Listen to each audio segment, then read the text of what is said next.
Hi guys, આજનો વિચાર જે થાય છે તે ભલા માટે જ હોય છે, તમારા સારા માટે જ હોય છે. ઘણી વખત આપણા જીવનમાં જ્યારે કોઈ ઘટના બને છે, કોઈ વસ્તુ આપણાથી છૂટે છે, કોઈ વ્યક્તિ છૂટે છે, કોઈ સંબંધોમાં તિરાડ પડે છે, ત્યારે આપણને ગમતું નથી હોતું. કોઈને કોઈ રીતે આપણને દુઃખ લાગતું હોય છે. આપણને એવું થાય કે શું કામ આવું થયું, મારી સાથે જ આવું શું કામ થયું, આવું ન થવું જોઈએ. આવા દરેક વિચારો આપણને ઘેરી લેતા હોય છે. ઈશ્વરની રચના છે ને એ બહુ સુંદર છે, જેમાં તમામ રીતે આપણું હિત છુપાયેલું છે.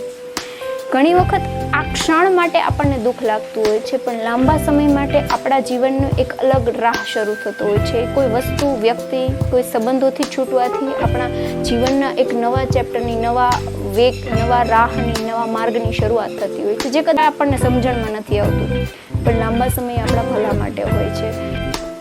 એ વિશે વિચારજો ચોક્કસ. જય શ્રી કૃષ્ણ.